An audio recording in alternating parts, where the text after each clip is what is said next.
Greetings. Greetings. Hey, Adina. Hey, Mama. Welcome back again. So, happy Sunday, everyone. Today the sun governs the day, and the sun is in Scorpio. We just had a full moon in Taurus, and these two energies are in opposition to one another, which means that we have the opportunity to integrate. Scorpio is the constellation that governs our private selves, the deeper meanings, our shadows, our sexuality, how we share money, but also jealousy and envy and all those things that when they build up inside of us, that we start to get really, that we start to atrophy and we start to close our hearts. So before I go more into that and before Adina and I jump into what we're going to talk about, I want to say go register for the Make Love Not War event that's going to happen on Tuesday, November 3rd, and we're going to be opening up the portals to love. This really is a ritual to open up a new dimension, basically, within our own consciousness. That's what it is. The dimensions, the mansions are inside of us. So we're going to open up a dimension within our own consciousness through pleasure, passion, love, and stepping into the possibilities of what the universe is offering to us right now. And recognizing that what's being sold to us, what's being narrated right now in the world is a very limited concept of what's available. And I'm telling you all, the astrology says everything is completely open. We can be anything, we can do anything right now because everything is new. There's all this new energy. But for whatever reason, that's not being broadcast. And so I am going to, with a group of people, we're creating a portal to open up our hearts, to open up our second chakra energy, our creative energy, and keep ourselves flowing with this universal shift that's happening. So with that, go register in my link tree here.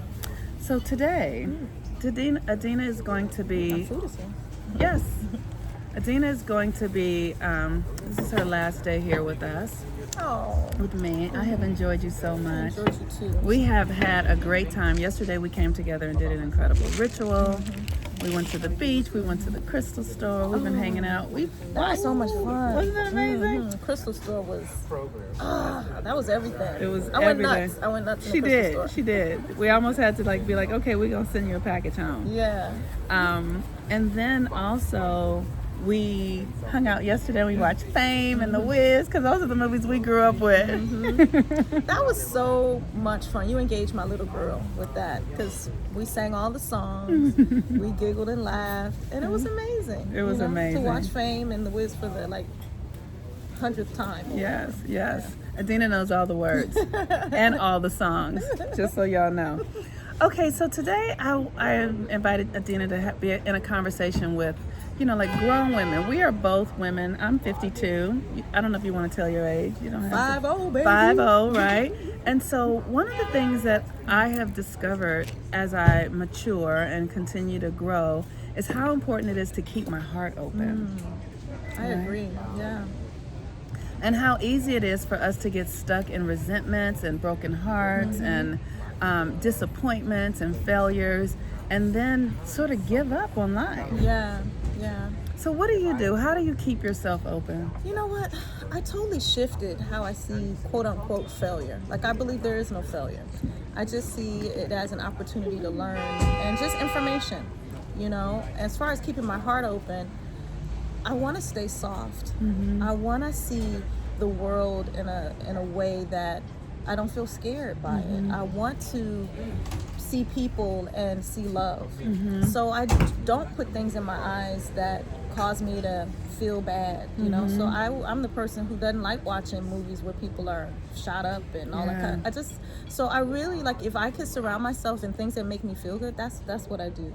Like The Wiz and Fame and singing and dancing. So that's what I do is I surround myself in things, sensories that feed me.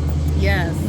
That's beautiful. And it's something that as you grow, because remember when I was in my 20s, I thought the world was going to just be handed to me on a platter. And when I got in the world and realized that's not what it's like, I had to determine at some point that I was not going to allow a divorce to really make me destroy me and make me be filled with resentments, Yeah. so that I couldn't love again, that I Yeah. was not going to let, things that I wanted that didn't come in the way that I Yeah. wanted them to, stop me from going further to even continue to want things, to Yeah. continue to pursue and continue to live in my desire. That's the thing about Scorpio. Scorpio is about desire. And so how do we keep our desires, because desire is a part of our human experience, especially for women. Absolutely. What we know now, because again, Monique and I have these wonderful conversations, is not necessarily the event that happened, because we've quote unquote survived the event. You Yeah. survived the divorce, you survived the passing of that loved one. It's the stories you continue to tell Yes. yourself about the event. Yes. So if I have control over how I feel by the stories I'm going to tell, then I'm going to tell myself a story that fuels me. Right. I'm going to tell myself a story, and I can make up stories. That's You know right. what I mean? Yes, So yes, I'm yes. going to make up a story that gonna fill me with joy and love and hope. Right. That's what I do. Absolutely. That's what I do too. I really work on reframing the story, Yeah. and giving myself, it's like, what other perspective can I hold about this experience? Great question. What? How can I see this differently? Yes. You asked me that. Yes. What did you learn from that? Or what was the lesson? Or how was that good? It was something that was horrible. Yeah. I'm like, how can anything good be in that? Yeah. And you're like, but just don't judge it. You're like, it doesn't have a quality of itself, because that's the story you're telling. Yes, yes. What else did you get from that, situation? Yes. And just by holding that in my hand, the world opened up. That's like, right. oh, I learned that I want to be a more present parent, or I learned that I need to be this type of woman, or I need to be this type of artist. It helped me see. Yes. Or this type of teacher, because the type of teacher I had didn't feed me, and I wanted Right. to feed students that came in my Yes. tutelage. So, yeah, I love that. That's really powerful. Yesterday, Adina and I had the opportunity to go to the beach and do a ritual to our feminine ancestors. That was so nice. Oh, it was so nice. And, as we talk about keeping our hearts open and staying fresh, even though we are women who are 50 and 50 plus, staying childlike. Yes.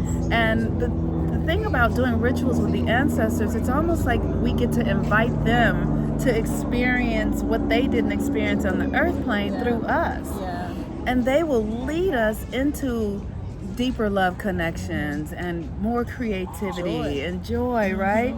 And so one of the beautiful things about Adina and her dancing is that, you just keep it fresh with the way she lives in her body. We talked about that yesterday, but as women, we need to keep ourselves fresh and living in our bodies lubricated, Yes. hearts lubricated, vaginas lubricated, right? And something that I see is that we get in relationships thinking that relationships are going to be the things that save us. No, the only thing can save us is us. That's right. You told me that. Nobody's coming. Right. It's you. Right. And so then we get disappointed that relationships don't meet the need that we anticipate or expect them to. And then we start to atrophy. We start to shut down. And so the best love that we can give ourselves is the love that we can give ourselves. And the love you give yourself is the only love that somebody else can come and match. So don't expect the love to come from outside of you. Yeah, if you're not first giving it to you. I like you say they're going to match what you do. That's right. So give yourself the high, good, juicy love. Right, So they right. can match that. That's right. Because that's what you want more of. That's right. That's right. So with that, you all, today we're still in the full moon energy in Taurus. And Taurus is, the energy of our sensuality, our senses, how we feel about ourselves. And nobody can help how we feel about ourselves more than we can master how we feel about ourselves. So as we're in this full moon energy, set an intention, especially if you're a woman who's, been through life experiences, ones that have pushed you down and maybe bruised you up, but see what the gold is in them. See where you can really find, what else is true here. Because there's gold there if you look for it. That's right. That's the thing. That's right. What did we say yesterday? Yesterday, Monique, we cried, we laughed, we had the gamut of emotion. Yeah. We did it all. But at the end, we were just like, woo! It felt so good. I know. It felt so good. So what I know for sure is that there is gold there no matter what. That's right. And so if we know that gold is there no matter what, no matter where you are in the experience, just know that there's gold here. Get And it. if you're willing to find it, it's going to show up for you. It's going to come for you. Ooh, it's coming. That's right. All right. I'm so happy that you were here. Oh, Thank you so much. Mo. I love you too. She gonna come back, y'all. I'll be back. All right. Peace and blessings, everybody. Bye, everybody. Have a wonderful Back Sunday. to the East Coast. Bye.